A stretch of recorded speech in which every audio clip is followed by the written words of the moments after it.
Perang dagang antara Amerika Serikat dan Cina dimulai pada tahun 2018 saat Donald Trump menjabat sebagai Presiden Amerika Serikat. Trump berjanji untuk mengambil tindakan tegas terhadap Cina yang dianggap telah merugikan Amerika Serikat secara ekonomi dan politik. Amerika Serikat dan Cina adalah dua negara dengan perekonomian terbesar di dunia, namun perdagangan antara keduanya sangat tidak seimbang, mengingat Cina memiliki surplus perdagangan besar dengan Amerika Serikat. Defisit perdagangan Amerika Serikat dengan Cina menjadi masalah utama bagi pemerintah Amerika Serikat. Pada tahun 2018, defisit perdagangan Amerika Serikat dengan Cina mencapai 419,5 miliar. Hal ini menjadi perhatian utama bagi pemerintahan Amerika Serikat yang berusaha untuk mengurangi defisit perdagangan dengan Cina. Alhasil, perang dagang Amerika Serikat dan Cina pecah sebagai usaha Amerika mempertahankan kekuatannya sebagai negara nomor 1 di dunia. Amerika Serikat versus Cina Season 1. Penerapan tarif. Perang dagang antara Amerika Serikat dan Cina dimulai pada tahun 2018 ketika Presiden Amerika Serikat Donald Trump memutuskan untuk memberlakukan tarif impor pada produk-produk Cina yang dianggap merugikan Amerika Serikat. Cina kemudian membalas dengan memberlakukan tarif impor pada produk-produk Amerika Serikat sebagai tanggapan atas tindakan tersebut. Kedua negara terus saling memberlakukan tarif impor secara bertahap dan perang dagang semakin meningkat. Amerika Serikat memperkenalkan tarif impor senilai miliaran dolar pada produk Cina, termasuk teknologi tinggi.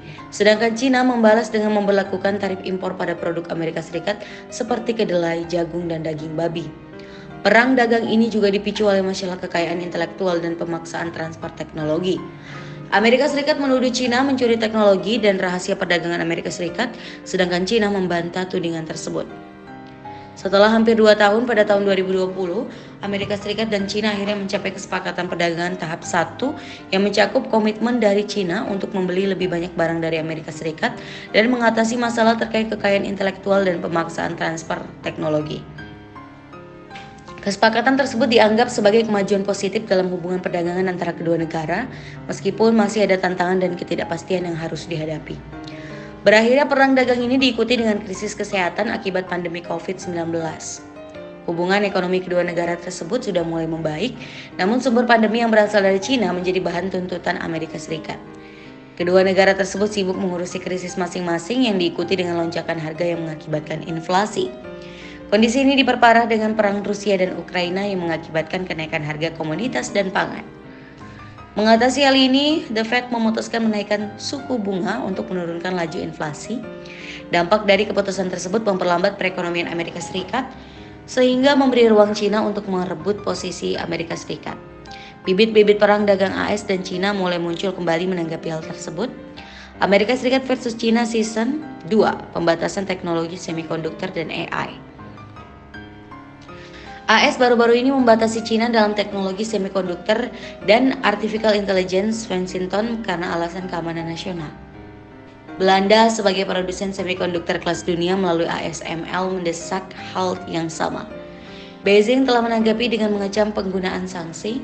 Diketahui Cina telah mengajukan gugatan ke Organisasi Perdagangan Dunia atau WTO atas apa yang dilakukan AS ini. Presiden Cina Xi Jinping Selasa lalu juga memberi tanggapan di sela Forum Kongres Rakyat Nasional atau MPC dan meminta negaranya agar mandiri. Pemerintah Cina pun bereaksi dengan mengalokasikan 140 miliar US dollar untuk meningkatkan produksi chip dalam negeri dan menghadapi perbatasan ekspor AS. Semikonduktor merupakan sebuah bahan yang bersifat tidak dapat mengantarkan listrik atau isolator. Namun pada keadaan tertentu seperti arus listrik dan temperatur tertentu dapat menghantarkan listrik atau konduktor. Alat ini dapat berfungsi untuk beragam rangkaian elektronik rumit seperti komputer, televisi, kendaraan, dan lain sebagainya. Kondisi ini diperpanas dengan pernyataan Menteri Perdagangan AS Gina Raimondo mengatakan pada Jumat 10 Maret 2023 bahwa India, rival utama Cina di Asia, adalah mitra teknologi terpercaya yang dapat menjadi pemasok dalam seluruh rantai pasokan elektronik, bukan hanya semikonduktor. Tindakan Cina menghadapi perang dagang yang memperebutkan negara pemimpin dunia terus berlanjut hingga ranah mata uang yang dianut dunia. Amerika Serikat versus Cina Season 3 Cold War. Cina secara diam-diam melobi banyak negara untuk melepas dolar Amerika Serikat dan menggunakan yuan sebagai mata uang internasional. Cina sudah menggandeng Rusia, Brazil, India, Kazakhstan, Pakistan, hingga Laos untuk meninggalkan dolar AS.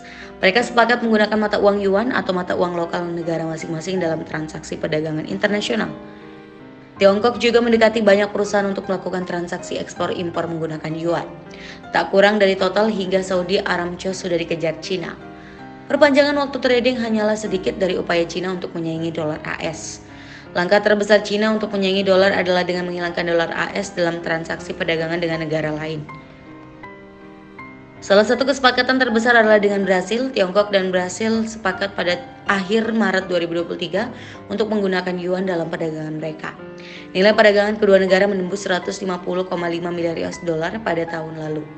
Dengan negara ASEAN, Cina juga rajin menjalin kesepakatan untuk mengurangi dolar dan menggunakan yuan melalui perdagangan ataupun investasi. Penggunaan yuan dalam perdagangan dengan Laos meningkatkan tajam setelah pembukaan jalur kereta Cina dan Laos. Dengan Indonesia, Cina juga telah memiliki kesepakatan untuk menggunakan mata uang masing-masing dalam perdagangan melalui skema local currency settlement sejak September 2021. Tiongkok juga tengah merayu Arab Saudi untuk menggunakan mata uang yuan untuk membeli minyak. The Wall Street Journal menulis pembicaraan ini sebenarnya sudah terjadi selama 6 tahun terakhir. Namun ketidaksenangan negeri Raja Salman pada komitmen keamanan AS pada kerajaan beberapa dekade ini membuat pembicaraan dengan Beijing kian gencar. Jika kerjasama ini disepakati, maka diperkirakan bisa menggerus permintaan dolar AS lebih dari 10 miliar US dollar. Kontrak Saudi Aramco dengan perusahaan Cina terkait penjualan minyak diperkirakan mencapai 10 miliar US dollar. Pergantian penggunaan dolar Amerika Serikat menjadi yuan menyebabkan transaksi dan permintaan yuan akan meningkat, sedangkan dolar Amerika Serikat akan menurun. You make tactics like these, you're not competing. It's not competition, it's cheating.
Make tactics like these, you're not competing. It's not competition, it's cheating. That's why today I'm announcing new tariffs in key sectors of the economy that are going to ensure that our workers are not held back by unfair trade practices. They include, the thing I'm announcing today, 25% tariff on Chinese steel and aluminum products, and we'll counter China's overcapacity in these industries. And we're making major investments in clean American steel and aluminum. Clean American steel and aluminum. It's a big deal. Next, a 100% tariff on electric vehicles made in China. People say, wow. Because we're not going to let China flood our market, making it impossible for American auto manufacturers to compete fairly. We're also implementing a 25% tariff on electric vehicle batteries from China and a 25% tariff on critical minerals that make those batteries.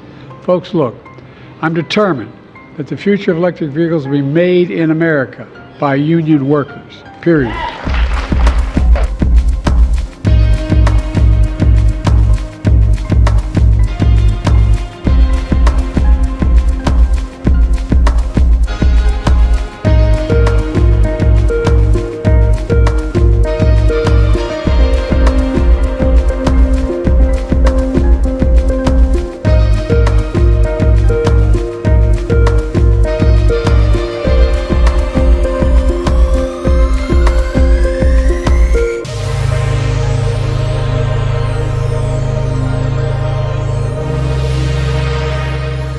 继续将经贸问题政治化，进一步增加对华关税，是错上加错，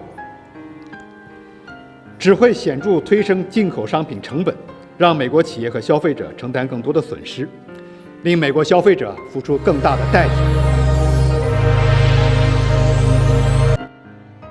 Rivalitas ekonomi antara China dan Amerika Serikat semakin memanas. China dikabarkan akan membatasi ekspor beberapa logam, bahan baku industri semikonduktor. Dilansir dari Reuters, China mengatakan langkah ini bertujuan untuk melindungi keamanan dan kepentingan nasional. Pemerintah China akan mengharuskan eksportir untuk meminta izin untuk mengirimkan beberapa produk gallium dan germanium yang merupakan bahan baku industri semikonduktor. Peraturan ini akan berlaku mulai 1 Agustus mendatang. Langkah China ini diumumkan ketika Amerika Serikat mempertimbangkan untuk memperluas pembatasan ekspor teknologi chip ke China. Akhir tahun lalu, Amerika Serikat mulai mengurangi ekspor peralatan chip ke China. Pemerintah China mulai menyelidiki harga daging babi impor dari Uni Eropa tidak lama setelah Uni Eropa menaikkan tarif impor kendaraan listrik dari China. Langkah ini berpotensi meningkatkan ketegangan hubungan perdagangan antara dua kawasan. Kementerian Perdagangan China tengah melakukan penyelidikan anti-dumping terhadap babi impor dari Eropa dan turunannya atas permintaan peternak lokal. China berdalih memiliki dasar yang cukup kuat untuk melakukan penyelidikan, khususnya soal kemungkinan harga babi impor dari Eropa yang terlalu rendah. Jika tarif impor babi dinaikkan, hal ini dapat merugikan petani di Eropa karena permintaan dari China akan menurun. Padahal China merupakan pasar daging babi terbesar di dunia sekaligus tujuan utama ekspor babi Eropa. Hubungan China dan juga Eropa saat ini tengah memanas karena sebelumnya Eropa menaikkan tarif impor kendaraan listrik dari China. Kendaraan listrik dari China dinilai telah mendapat manfaat besar dari subsidi yang tidak adil. China mengumumkan akan melakukan investigasi terhadap praktik-praktik perdagangan Uni Eropa yang disebut tidak adil dan merugikan China. Hal ini terjadi setelah benua biru menerapkan tarif yang lebih tinggi terhadap produk ramah lingkungan asal China, menambah deretan perang dagang baru antara dua raksasa ekonomi dunia tersebut. Kementerian Perdagangan China mengatakan pihaknya akan melakukan penyelidikan atas hambatan perdagangan dan investasi yang dilakukan oleh Uni Eropa. Penyelidikan tersebut muncul usai adanya keluhan dari Kamar Dagang Nasional China yang mengimpor dan mengekspor mesin dan elektronik. Investigasi Kementerian Perdagangan China akan berfokus pada produk listrik, tenaga surya, angin, kereta listrik, dan juga peralatan keamanan. Sebelumnya, Uni Eropa telah mengeluarkan peraturan baru yang memungkinkan adanya penyelidikan terhadap perusahaan asal China yang mendapatkan subsidi dari pemerintah, utamanya dalam sejumlah proyek energi baru terbarukan di Spanyol, Yunani, Prancis, Rumania, dan Bulgaria. China sendiri menanggapi tudingan Uni Eropa ini sembrono dan merupakan bentuk dari proteksionisme. Investigasi China ini akan berakhir pada 10 Januari tahun depan dan bisa diperpanjang hingga bulan April.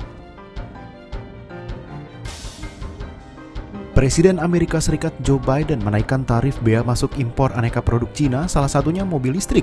Keputusan yang sama seperti yang diambil Donald Trump ini dinilai bisa memukul konsumen di Amerika Serikat. Rencana itu mendorong transisi ke energi dan ekonomi bersih AS ikut terdampak, padahal kini lebih banyak mobil listrik AS masuk Cina dibandingkan sebaliknya. Biden mengumumkan aturan baru untuk menaikkan tarif bea masuk impor atau BMI pada Selasa 14 Mei 2024 siang waktu Washington DC atau Rabu dini hari waktu Indonesia Barat. Secara khusus Biden menyoroti soal mobil listrik Cina. Biden mengatakan pemerintah Cina mengucurkan subsidi besar ke produsen mobil listrik. Dengan subsidi tersebut, perusahaan Cina tidak lagi fokus mencari untung lewat pemasaran produk. Mereka bisa fokus mengembangkan distribusi dengan harga rendah. Keputusan itu mencemaskan Gubernur Colorado Jared Polis, politikus Demokrat yang dikenal penyokong transisi ke energi bersih. Ia menyebut keputusan tersebut kabar mengerikan bagi konsumen AS. Keputusan itu juga menjadi langkah mundur bagi upaya peningkatan cakupan energi bersih Amerika Serikat. Sejumlah pejabat di pabrikan otomotif AS menyebut akses pada suku cadang baterai dan baterai jadi Cina salah satu cara menekan biaya produksi. Jika harga kedua hal itu naik, mobil listrik buatan AS akan naik harganya dan sulit dijangkau konsumen AS. Keputusan menaikkan bea masuk juga pernah dilakukan saat pemerintahan Donald Trump pada 2018 dengan alasan melindungi industri AS dari produk murah Cina. Trump saat itu menaikkan bea masuk untuk aneka komoditas Cina. Beijing membalas dengan kebijakan serupa yang dampaknya terjadi perang dagang sampai sekarang. Untuk kali ini, balasan Cina dikhawatirkan berimbas pada pabrikan AS dan Eropa. Di South Carolina ada pabrik BMW yang memasok 25.000 mobil ke Cina, sementara di Alabama ada pabrik Mercedes-Benz yang memasok mobil dalam jumlah besar ke Cina. Di berbagai negara AS lainnya ada berbagai pabrik otomotif yang memasok mobil ke Cina.